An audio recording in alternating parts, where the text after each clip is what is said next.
Well, Anne, I guess it's just you and me. There's nobody else on. But anyway, I'll bring you up to date on what's going on. We do know that the election is over, and not only did Trump won, but and I don't really usually speak a lot of politics on this show. But Mom did not win. It was a close race. Mom did not win her seat on the town board. So that's that, and we move on with Trump back at the White House, and I don't know exactly what's going to happen here. I'm just very surprised that the majority of the American people voted for Trump and wanted him back. I thought things were going pretty well under Biden and the Democrats, but maybe that's just me, and I don't really know. Yes, Mom didn't really want to win. She only ran because I think that the Van Buren Democratic Committee wanted her to be nominated, or at least wanted her to run for the Van Buren town supervisor, but she was having concerns over whether she could do this job. And I wish she was here so that she can tell the whole story. And that's that.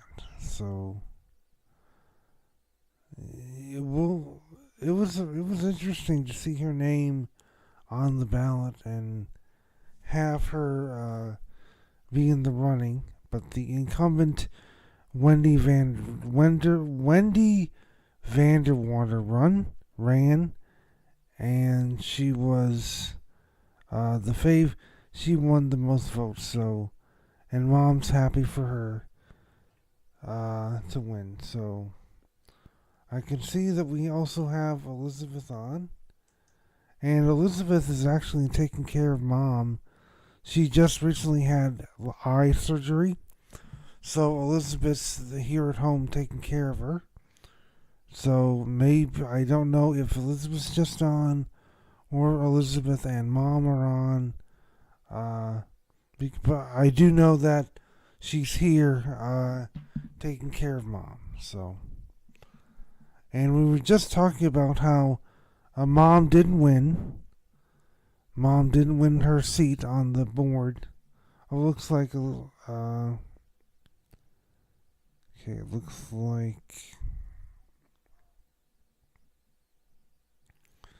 like Alex is signed on as well.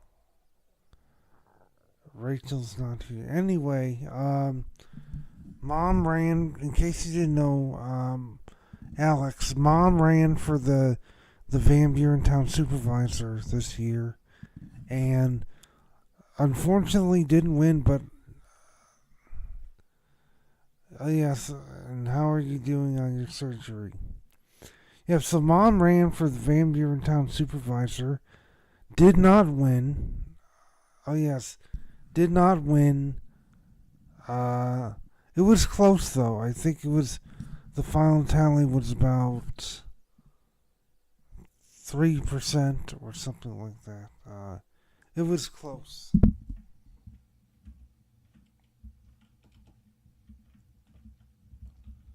Just trying to pull it here. I'm just trying to pull it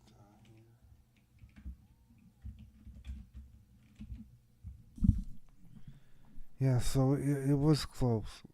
Uh, According to the Onondaga County Board of Elections, yeah, it was close.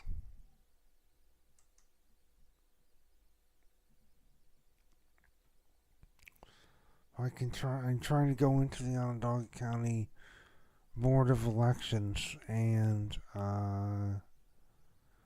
yeah, it was close.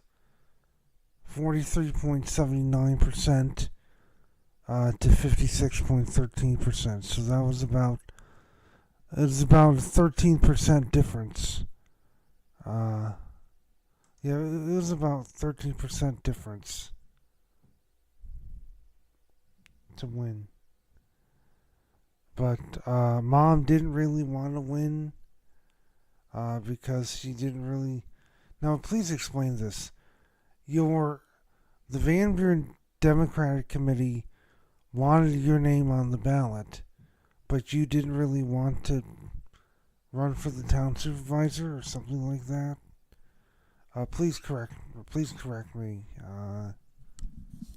This is based on what I heard from what I was told. So I don't really know what happened, but it sounds like Mom didn't really want to win, and she was relieved that she lost and gave all her support to Van Buren Town Supervisor Wendy Vanderwater. So, yeah, so that's that. And it was interesting, as I said, it was interesting to have. It was interesting to have her name on the ballot because that means we got to see. Yes, that means we got to see her name uh, on the official ballot, and her. We got to see her name on the all the reports. We got to see her name on the TV and on the news, and I think this is the first time, if I'm not mistaken, that any member of our family has run for public office in my lifetime. So that was very exciting to see. Yes, 44% of the elected votes for town supervisor Van Buren without running a campaign or a campaign a sign or going door to door and spent no money. Oh yes, if I had won. Oh, that's interesting.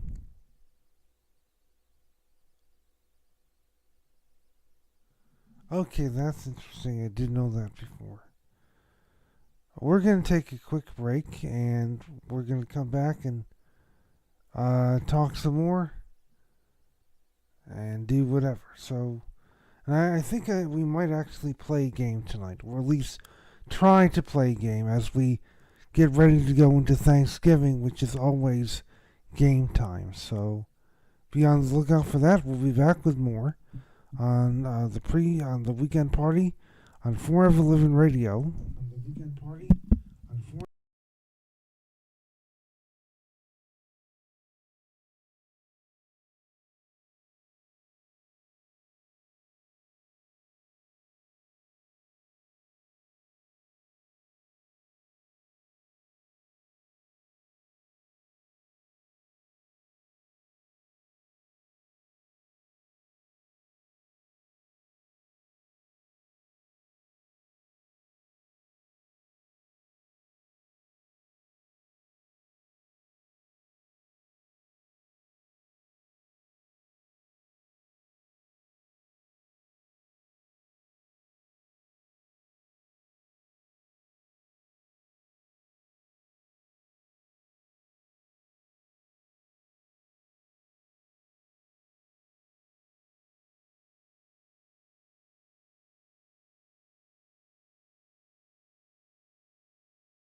Welcome aboard, Brian. If you don't know, Brian and I worked together during our research days back, I think, 10 years ago. Started 10 years ago, and then 5 years after that. So 5 years ago, within the last 5 years, so at least 5 years ago, and I'm always glad that he's on. And I was asking him, have you been on the station since we changed the name? Because I know you've been on during the previous iterations of the station, back when we were Jordan Hits 2-1 and Jordan Hits 202. But have you been on since the when we changed the name to Forever Living? Uh, just curious, and I'm curious. Oh yes, Hits 9.0. That was pretty good. Oh yes, so before this station, I also did a station called Hits 9.0, and I actually had Brian and Elizabeth on. We did a show. Yes, we actually did a show together called the Pre-Weekend Kickoff. That was pretty fun as well. So I'm glad that you're on. And speaking of old acquaintances, I know Rachel can't be on, but she sent me this thing about she sent me this thing that I wanted to share with everybody. So if you didn't know that Rachel actually ran into an old friend of hers, Liz Spina. She apparently lives in Rochester right now. And if you don't know who we're talking about, Rachel, Liz, Kara, Tess, all formed. They were all friends, and they're all friends, and they formed the group Forever Living. Hence the station. That's where we got the station name. And yes, so they were all friends in elementary school together. They formed the short-lived group Forever Living, which turned out to be a dance group, and we actually feature some of their songs on here.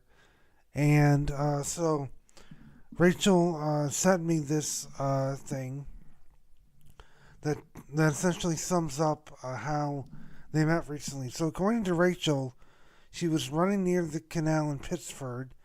Liz was actually running to me, and she actually noticed her first and said, "Rachel?"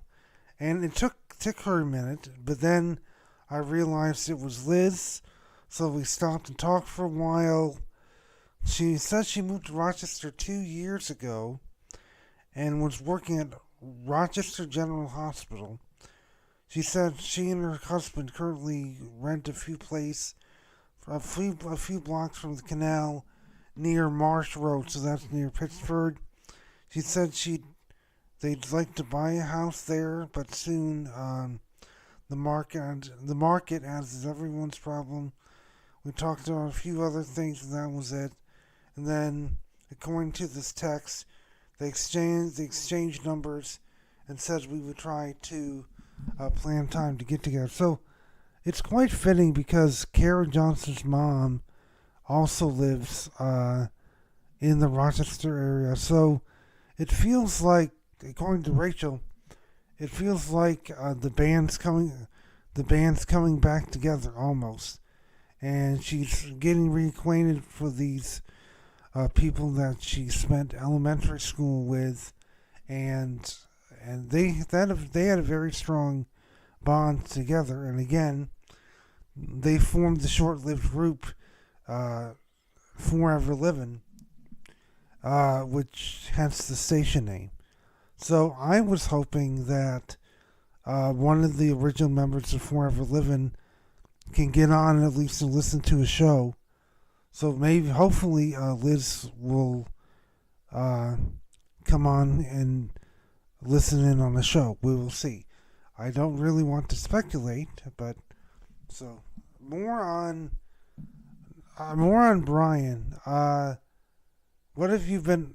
It's been a few years. What have you been up to? Where are you Where are you living currently? If I remember the last time, I think you said you were going to Manhattan. Well, that's pretty good. And what are you working for? Uh, and what are you working for? What are you working for? I mean, I'm jealous of anybody who lives in New York. So, oh yes, UX research for a company or for a private university. Is this for company or is this for private university? I'm sorry, or is this for just? Is this academic or for a company? Well, I'm glad that you're able to take the UX research and do it full time. UX stands for, if you don't know, user experience research. So essentially, now please correct me if I'm wrong. Uh, User experience. So that's testing. I would imagine that would be for testing certain products to get an idea of whether or not the user interface is adaptable or works for a company. Because again, when you design a user interface, it has to be accessible, it has to be user friendly, and it can't be too complicated. So, Ryan, just to pick your brain, how usable do you think the user interface is for the station? Is there not too many complicated buttons you have to press? Is it easy to follow? Do you think it's easy to follow? Um, we don't want people to be stuck in authentic. That's a joke because the first paper that we wrote was called "I'm Stuck," and I'll actually share with you the link to it so that you can read it on your own time. But let me just try to find it here. And we published it in 2015. I'm sorry. We published it in 2015. And all kidding aside, it was a very important paper for the user. Did I just close this? Oops. I hate that. I just closed out my station. So I have to come back in. Yeah, so I accidentally closed the station page. So I have to come back in. Sorry. Okay, I'm back in. I apologize for that. If you can't see me, please let me know. I accidentally signed. I accidentally signed off, but I'm back. Sorry, I actually. Anyway, here's the paper. Let me just post the paper. So I just posted a link to the paper in the chat, and that was actually it provides some valuable insights for the people in the visual impairment community. I know there was one particular participant who was the president of the National Federation for the Blind, at least the Syracuse chapter, and she always was appreciative of what we were doing because not only were we helping people understand what their difficulties were, we were also trying to make tools that would help users with visual impairments navigate websites and use the computer. Because keep in mind, imagine if you're visually impaired and you're trying to get to a website. Remember, you're blind, you can't see, and screen readers don't really help because of how the different pages are laid out and stuff.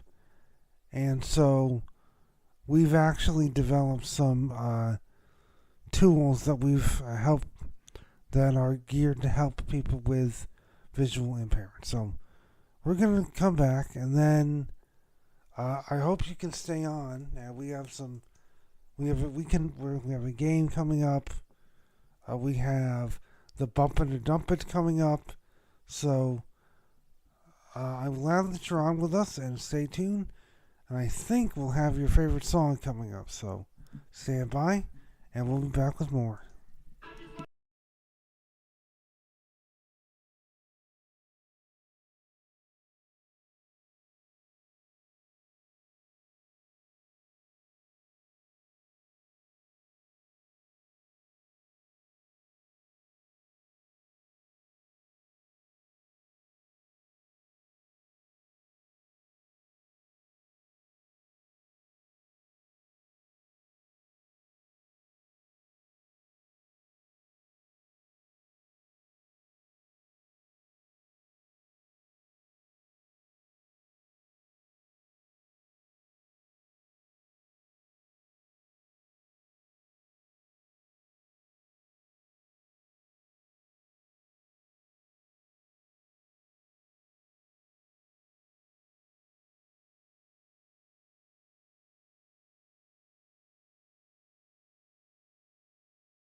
we're not quite going back. We're not quite going back to the music just yet, because it's Thanksgiving time, and that means it's time.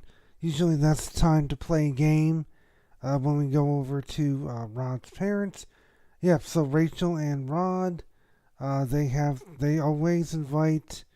They usually invite us over to their parents for Thanksgiving, and usually that's time to play one of my games that I've developed. So, what we're going to try and do, we're trying to do a mini version of that, not the whole game. The in summary, the game idea, it will be broken down into 20 questions, and the goal of it is for the players to work as a team. Yeah, so the players will work as a team to build as much bank as they could. So by the 20th question, they're playing for a big jackpot. And by the first 10 questions, there would be a guaranteed payout at the end. You could take the guaranteed payout, or you could play on. And then once we get into the second half of the game, the Terminator would randomly select one player at random to go in a head-to-head showdown, and in that head-to-head showdown, the winner takes his individual winnings as well as the other player's individual winnings. So, and this takes elements from the Fox game show Greed that was on back in the 1999 and 2000, as well as The Floor. So what I'd like to try and do is play a Terminator.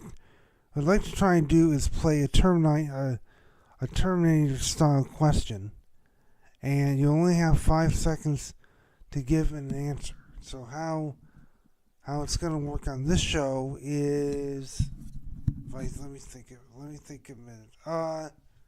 So you'll have to name something. You'll have to name a certain. I'll give you a category, and you'll have to name.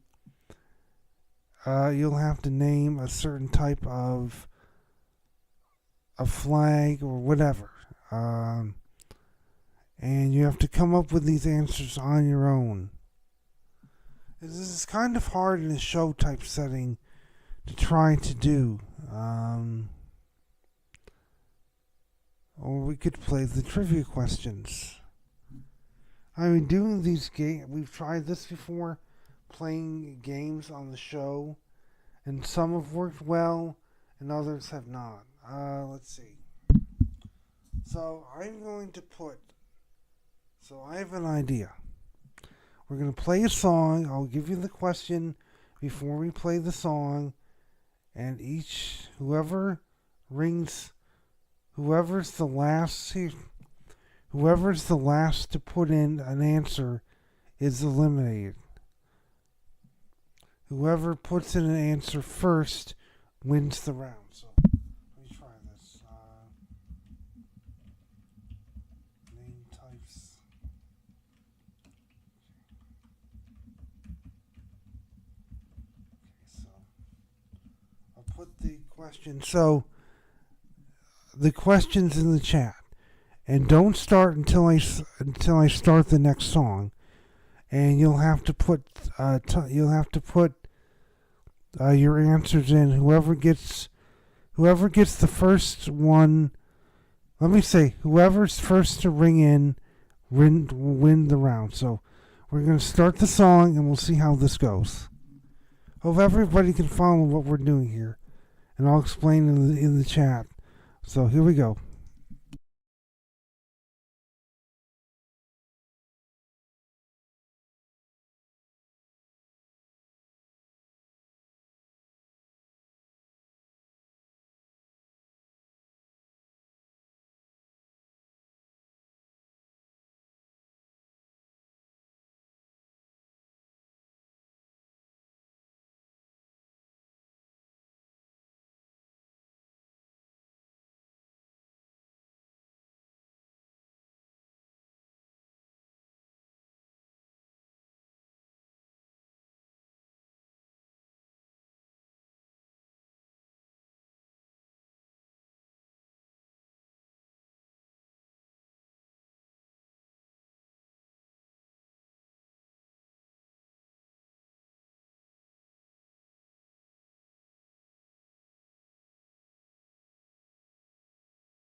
So congratulations, Alex. You won that round.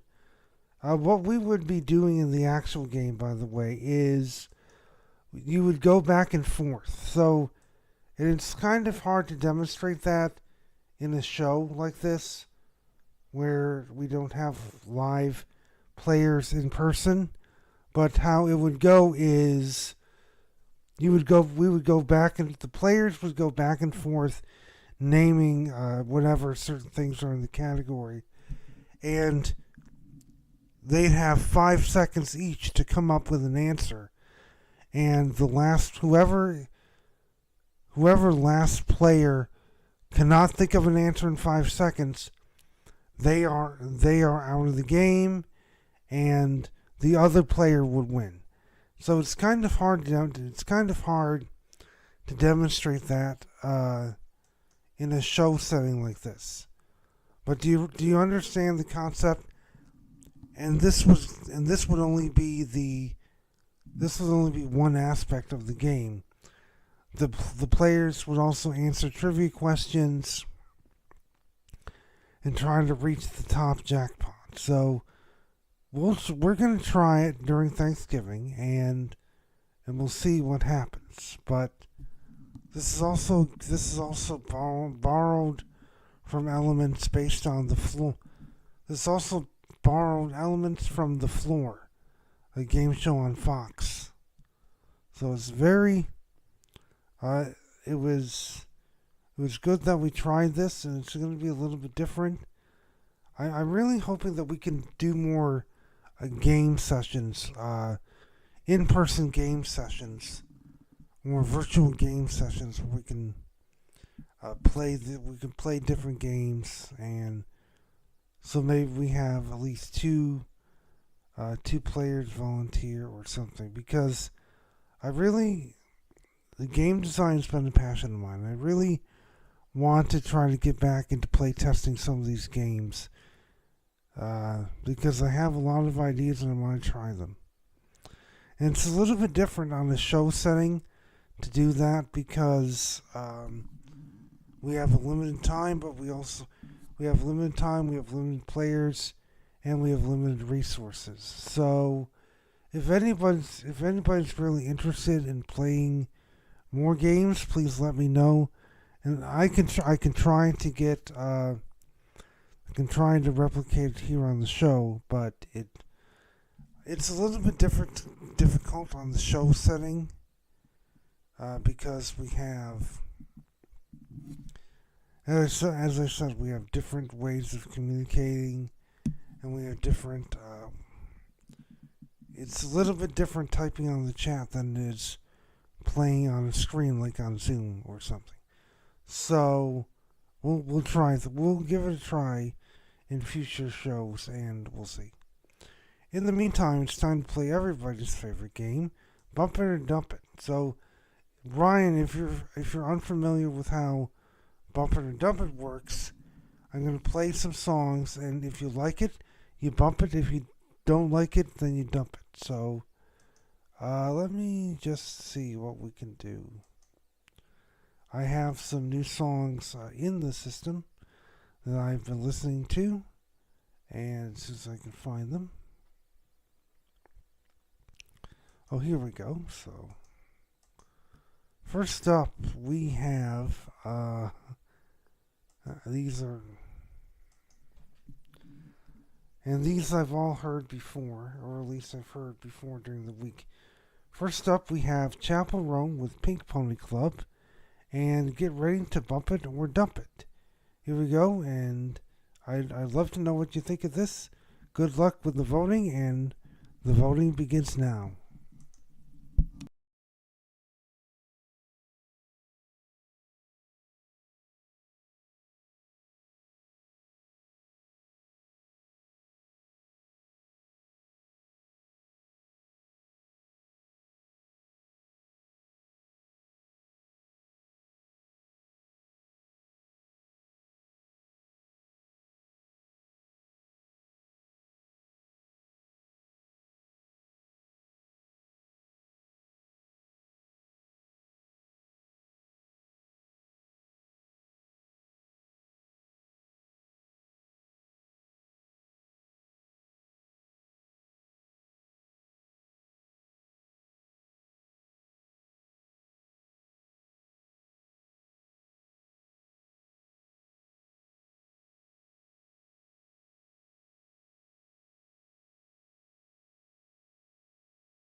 No, I'm actually going to go against the majority probably.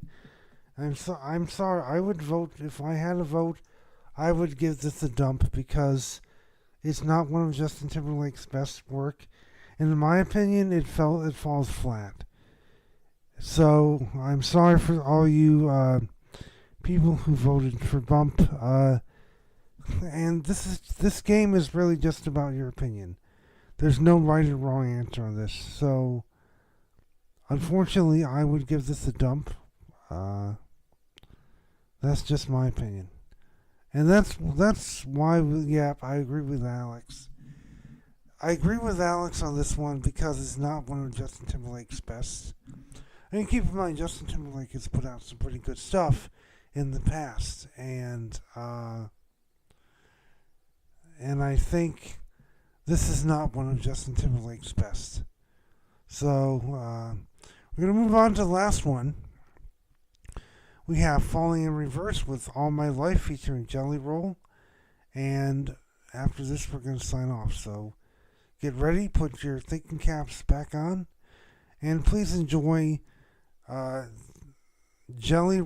in Reverse and Jelly Roll with All My Life. Get ready to bump it and dump it. Here we go.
Yes, I like that song.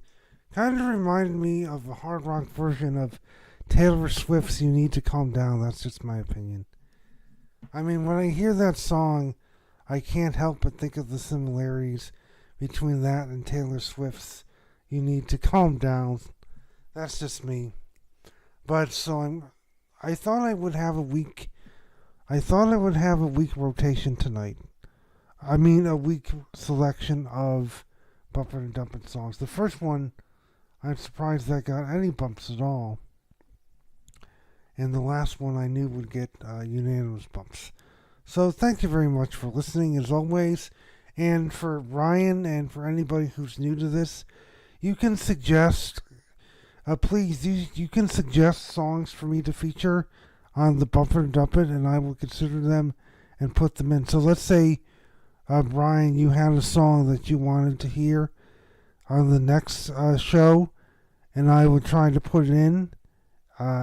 This goes for all of you. If any of you have a song suggestion that you want to feature on the Bumper and Dump It segment, please let me know, and I will try to put it on the show.